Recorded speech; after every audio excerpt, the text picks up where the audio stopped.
Hey everybody, and welcome back to another Matchbox Restoration video. Today's tutorial I'm going to be showing you how to strip paint off any Matchbox car, dinky toy, really anything you need to strip paint off of.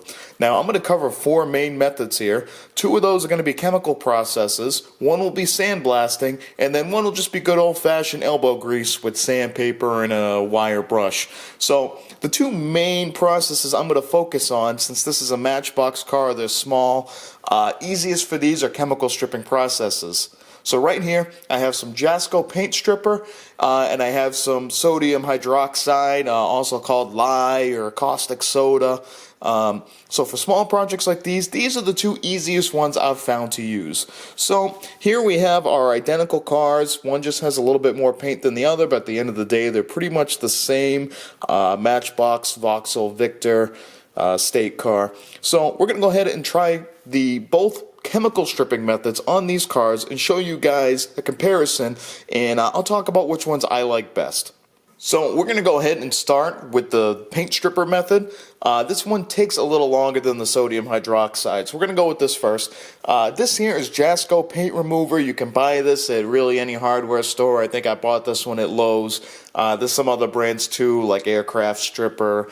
I think there are some more green citrus-based strippers out there. So there's a lot of different chemical strippers. So we're going to go ahead, we're going to use this one. I think I paid maybe $10 for this bottle. Not the cheapest stuff, but it lasts a while for what I'm doing. I'm not using a whole lot.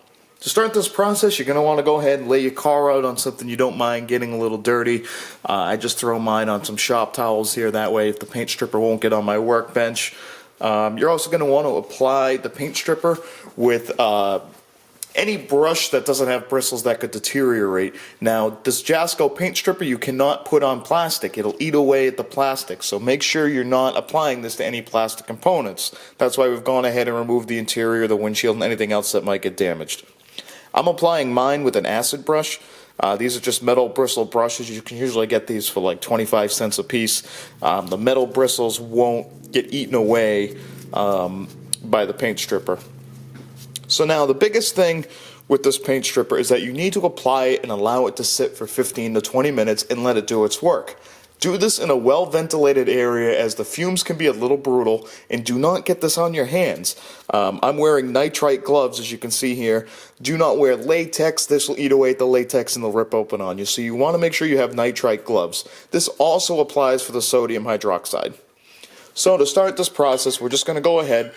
I'm dipping my brush in the bottle here, and I'm just going to apply a nice liberal layer. You want to make sure you get full coverage.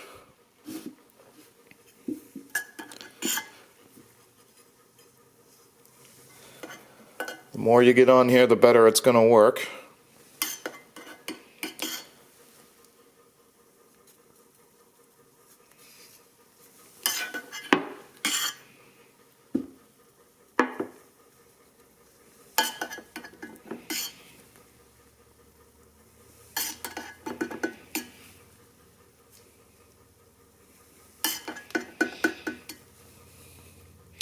The downside of this process is that sometimes if the paint is on there pretty good, you might have to do this 2 or 3 times to get off little bits and pieces.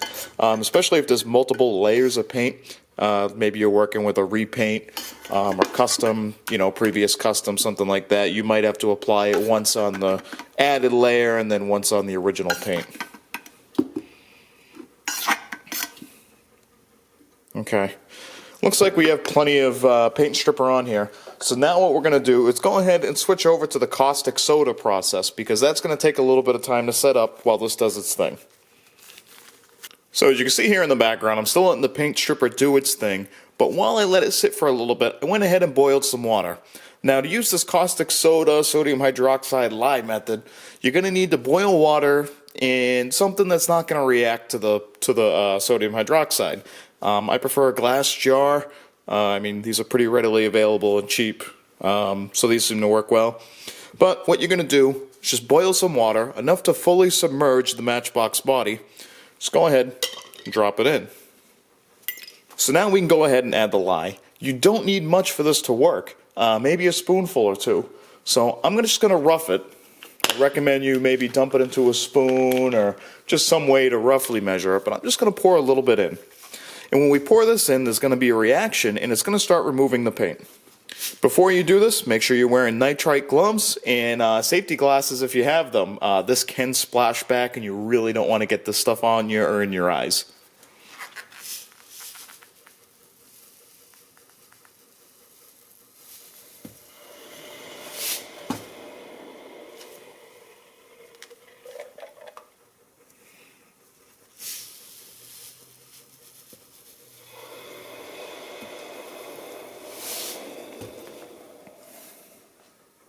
As you can see here, the paint is literally just sliding right off the metal body on there.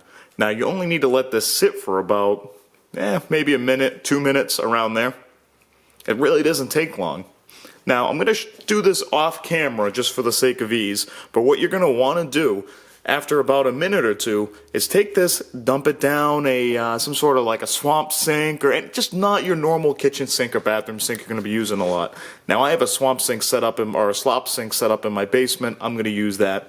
But you're going to want to pour it down, make sure you have plenty of ventilation, run the water real good. You don't want any of this stuff sticking around in your drain, although I have heard people use this as kind of a Drano alternative, clean up your pipes and whatnot. Shouldn't damage the pipes, but just not something good you want sitting in there. So after you drain it out, rinse off your part real good. You don't want to leave any of this acid left, especially on your hands. Rinse it off real good, and then you can go ahead and move on to the next step. Okay, so now we've let the paint stripper sit for about 20 minutes or so. I'm going to go ahead and I'm going to rinse this off in some water. Now I have a bath sitting behind it, I'll zoom in on this in a minute, of just warm soapy water.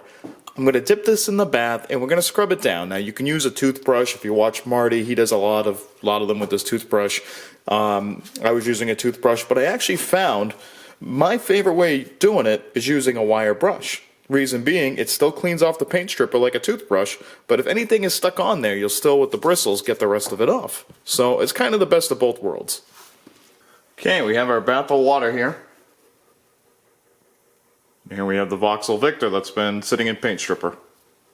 Right, you can see here that the body is actually starting to flake any of the paint. If I take my thumb here and just move it, you can see the layer of paint actually just pretty much slides off. And that's really what you want. I have a feeling not all of this is going to come off, and it's probably going to need a second coat of paint stripper, but we'll find out here.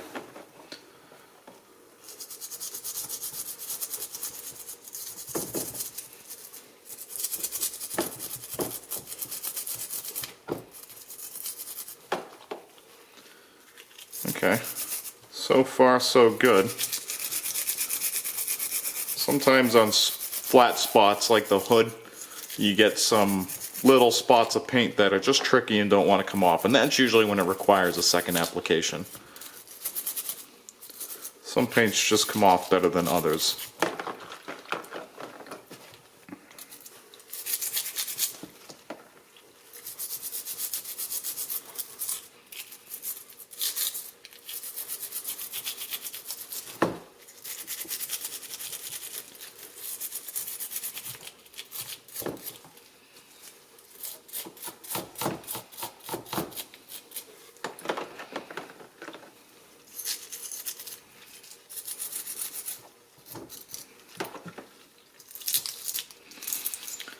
Don't go too crazy on the inside where it gets covered in interior pieces, but you want to wash out anything that got in there.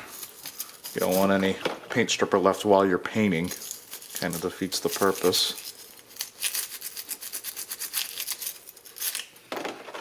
So here we have both cars stripped of paint. Now, remaining consistent with the beginning of the video, this car on the left is the one that had the door that we showed in the video where we removed the base. Right, had the rear door, and this was one of the extra cars I had. The car on the left was stripped using the Caustic Soda method, and the car on the right was stripped using the Jasco paint stripper method. As you can see, both did a pretty good job. Now, there's really pros and cons of both. There's a slight difference in the finish of the cars. The car on the right is a little more glossy, looks a little more cleaned, and I would be happy just painting this as is. Give it a good wash with some soap and water, don't touch it with your bare hands, and it's pretty much ready for a coat of primer.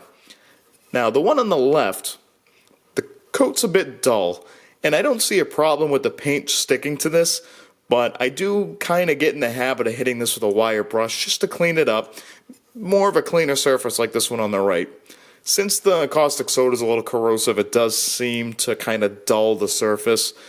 It doesn't seem like it eats away at the metal or takes any of the details out. It's more of just a preference, so I would go ahead and hit this with a wire brush. If you watch my my heavy crane hauler video, the Matchbox Major Pack Pickford's truck, you can see I hit it with a wire brush, and it doesn't take much on these ones to polish them up. Just tapping them with a wire brush so things get shiny, and you're really ready for paint. Comparing the two methods, I prefer the caustic soda method. I've only used it a couple of times, but it seems to do a better job than the paint stripper. The paint stripper you have to apply manually, let it sit, and then manually remove, which does take some time. For the caustic soda, the longest part of it is boiling the water. Just boil the water, drop it in. The stripper, the caustic soda does all the work, and it gets in all the little nooks and crannies, gets inside. Right, does a pretty good job of getting inside, whereas this one I would have to apply it again inside, stick a brush in there and try and clean it out the best I can, which is time consuming and tedious. Out of the two, I do prefer the caustic soda. It's quicker, it's easier, it's pretty cheap. I think a bottle of caustic soda might be $10. It lasts a while. Now, it does seem like it's a little more dangerous than the paint stripper just because caustic soda is very corrosive. You really don't want to get it on your hands. The paint stripper is a little more forgiving. I've had that on my hands. It does burn, but it's not going to do as bad a job as the caustic soda. I haven't had that on me, and I don't plan on it. So I would prefer that method. Now, as I stated earlier in the video, there are a few other methods you can use. If you're trying to save some money and you just want to use what's laying around your house, you can just go ahead and use some elbow grease. Here I have the third car, right? I haven't done anything to this. It was pretty lacking on paint to begin with. But if you really don't want to go out and buy these chemicals or deal with chemicals, you can just take a wire brush and remove a lot of the paint. Between wire brushes and sandpaper, you can do a lot. Now, I've just tapped this with the wire brush, and you can already see it's taken chunks of paint off. So I won't go too far on this one, but that's a nice, easy method. The final paint stripping method I'll talk about is sandblasting. Now, I know I didn't show this one in the video, but this is a Kohl's crane by Dinky I've been working on for a month and a half. I haven't made a whole lot of progress on it, waiting on a lot of parts and paint and whatnot to come in. But anyway, this will be featured in a later video. But for this one, where it's a bigger model, I didn't want to use, doing paint stripper on these larger castings, it's tough. You're using a lot of paint stripper, and it does usually take 2 or 3 coats to get all the paint off. So, and you're using a lot of chemical. It's a lot of put it on, wait, clean, and with the caustic soda, it's a matter of just having to use a lot of soda in a bigger vessel to put this in. So, for me, the easiest thing was to put this in my sandblast cabinet and just hit it with some glass bead. You really don't want to use a heavier media like aluminum oxide because that tends to add pitting to the surface, which is great if you're going to use an automotive primer, like an etching primer. That pitted layer allows the paint to stick better. But where we're doing these small models with fine details, fine body lines, you want to use a fine primer, and that'll show all the etching in the body. So you can see here, I've hit it with glass bead. There's no really surface etching, and it took the majority of the paint off. Glass bead won't remove paint on something that's heavily painted, right? Paint that's been on there a while, or really durable paint like automotive parts, but for just a toy like this, it takes it right off. So that's a pretty good method. So at the end of the day, those are the 4 methods I use. Now, if it's a larger model like this crane, I prefer sandblasting. It's quick, it's easy, there's no chemicals involved, it's not bad. If I'm going to restore a smaller Matchbox vehicle, I prefer the caustic soda. If you like this video, feel free to leave a comment down below, like the video, subscribe, and keep an eye out. I'll be doing more tutorials. We'll be running through step by step how I'm restoring these vauxhall Victors here, and that'll be part of the tutorial series as well. Also keep an eye out for the Kohl's crane. So thank you guys for watching, and keep an eye out for the next video.